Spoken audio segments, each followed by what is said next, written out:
જીએસટીને લઈને સરકારનો દાવો છે મોટાભાગની વસ્તુઓનો ભાવ ઘટશે અથવા તો જેમનો તેમ રહેશે. ઓઇલ, વીજળી, સાબુ, ટૂથપેસ્ટ સસ્તા થવાની સંભાવના. સંજય સિંહે કપિલ મિશ્રાના 2 કરોડના ફંડના આરોપને આધાર વિનાનો ગણાવ્યો. લાલુ આજે ટ્વીટ કર્યું કે બીજેપી અને આરએસએસ સાંભળો, મારી જે પણ સ્થિતિ હોય પણ હું બીજેપીને સત્તા વિમુખ કરીશ. લશ્કરે તોયબાના પ્રમુખ હાફિઝ સઈદ પાસેથી ફંડ લેવાના મામલે નેશનલ સિક્યુરિટી એજન્સીએ ગિલાની સામે ફરિયાદ નોંધી કાર્યવાહી શરૂ કરી છે. પાકિસ્તાની પ્રવક્તા નફીસ ઝકરિયાએ ભારત પર 2600 હથિયારો બનાવવાનો આરોપ લગાવ્યો. આમ કરીને તે ભારતને ન્યુક્લિયર સપ્લાયર્સ ગ્રુપમાં સામેલ થતું રોકવા માંગે છે.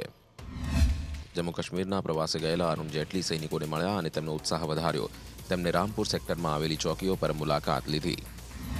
કુવા પુલ તૂટવાને કારણે 50થી વધુ વ્યક્તિઓ ડૂબી ગઈ હતી, જેમાંથી 14 તરીને બહાર આવ્યા હતા, જ્યારે 20ને બચાવી લેવાયા હતા. યુપીમાં સોમવારે ઘટેલી ઘટનાના પગલે ઝવેરીઓએ હડતાલ કરવાનું નક્કી કર્યું છે. પોતાના જીવન પર આધારિત ફિલ્મ અ બિલિયન ડ્રીમ્સ પર ચર્ચા કરવા સચિન વડાપ્રધાનને મળ્યા. સચિને મોદીના આશીર્વાદ પણ લીધા. 350 સીસી વાળી બાઇક, વ્યક્તિગત જેટ પ્લેન, નૌકા પર 31% જીએસટી લાગશે, જ્યારે પાન મસાલા ગુટકા પર 204% જીએસટી લાગશે. દેશની સૌથી મોટી સ્ટેટ બેંક ઓફ ઇન્ડિયાનો ચોથો ત્રિમાસિક નફો 2814 કરોડ એટલે કે અગાઉ કરતાં 2 ગણો થયો છે. કુલભૂષણ મામલે કેફે ટ્વિટર પર પોતાની ખુશી વ્યક્ત કરી હતી. એક પાકિસ્તાનીએ જ્યારે તેને તેના નામમાંથી મોહમ્મદ હટાવવાની સલાહ આપી, ત્યારે કેફે તેને તે વ્યક્તિના નામનો અર્થ સમજાવી વળતો કરારો જવાબ આપ્યો હતો. ચોક 4 રસ્તા પાસે બાઇકના એન્જિનમાં સ્પાર્ક પ્લગમાં તણખો થતા પેટ્રોલ પંપ પર આગ લાગી જવા પામી હતી.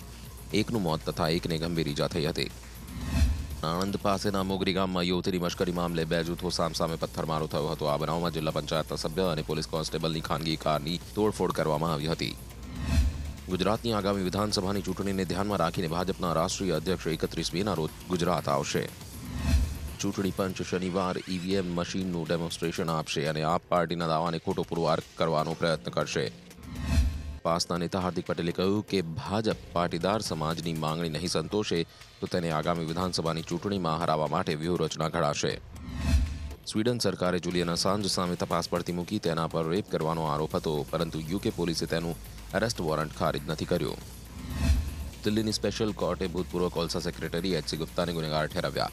આ સાથે સાથે 2 બીજા ઉચ્ચ અધિકારીઓને પણ કોર્ટે દોષી માન્યા છે.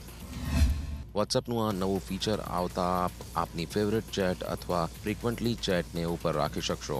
અને જો વોટ્સએપમાં કન્ટિન્યુ મેસેજ આવતા હોય તો તમારે જેની સાથે ચેટ કરવી હોય તે નીચે જતું રહે તેવું આમાં થશે નહીં. આ ફીચરને આ મહિનાની શરૂઆતમાં માત્ર એન્ડ્રોઇડ બીટા વર્ઝનમાં લાવવામાં આવ્યું હતું. હવે તેને એન્ડ્રોઇડ યુઝર્સ માટે લોન્ચ કરી દેવામાં આવ્યું છે. નોકિયાએ ઇન્ડિયન માર્કેટમાં ફરીથી 3310 ફોન લોન્ચ કરી દીધો છે. ફોનને 17 વર્ષ પહેલા સપ્ટેમ્બર 2000માં ભારતમાં લોન્ચ કરવામાં આવ્યો હતો. નોકિયા બ્રાન્ડના સ્માર્ટફોન બનાવતી કંપની HMD ગ્લોબલના જણાવ્યા પ્રમાણે નવા 3310નું વેચાણ ભારતમાં 18 મેથી શરૂ થશે.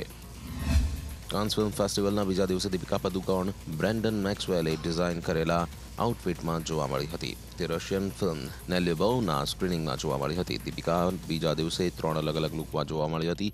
દીપિકા સ્મોકી આઈસ, થાઈ હાઈ સ્લેટ ગાઉનમાં બોલ્ડ લાગતી હતી. દીપિકા તેની હાઇટ અને બોલ્ડનેસને પરિણામે સૌના આકર્ષણનું કેન્દ્ર બની હતી. ઐશ્વર્યા રાય બચ્ચન પણ કાન્સ ફિલ્મ ફેસ્ટિવલમાં ભાગ લેવા માટે દીકરી આરાધ્યા સાથે પહોંચી ગઈ હતી. આ ફેસ્ટિવલમાં ઐશ્વર્યાનું ગ્રીન ગાઉન સૌમાં છવાયેલું રહ્યું હતું. આ ડ્રેસ સાથે ઐશ્વર્યાએ એક રિંગ અને બ્રેસલેટ પહેર્યો હતો. સાથે જ કલરવાળા વાળ, પિંક લિપસ્ટિક અને આઈલાઇનરને લીધે આ અદાકારા મનમોહક લાગી રહી હતી. બિગ બી અને ઋષિ કપૂર લગભગ 3 દાયકા પછી બિગ સ્ક્રીન પર દેખાશે સાથે, જેમાં અમિતાભ બચ્ચન પિતાના અને ઋષિ કપૂર તેમના દીકરાના રોલમાં જોવા મળશે. ફિલ્મનું નામ 102 નોટ આઉટ છે. આ ફિલ્મમાં અમિતાભ બચ્ચન 102 વર્ષના પિતા અને ઋષિ કપૂર તેમના 75 વર્ષના દીકરાની ભૂમિકા કરશે. આ ફિલ્મને ઉમેશ શુક્લા ડિરેક્ટ કરી રહ્યા છે. સૌથી વધુ કમાણી કરનારી ફિલ્મ બાહુબલી 2 એ રિલીઝ થયાના અત્યાર સુધીમાં 1200 કરોડ રૂપિયા કમાણી કરી લીધી છે. ફિલ્મના હીરો પ્રભાસ સૌ કોઈ ભારતીયોના દિલોમાં રાજ કરતો થઈ ગયો છે, ત્યારે તેના અંગત જીવનમાં તેઓ પિતાની પ્રેરણા મુજબ આગળ વધ્યા છે. પ્રભાસના અંકલ સાઉથના સુપરસ્ટાર હતા અને ડિરેક્ટર હતા. આથી પિતાની સલાહથી એક્ટિંગમાં પગ મૂક્યા બાદ આજે ખૂબ નામના પામ્યા છે.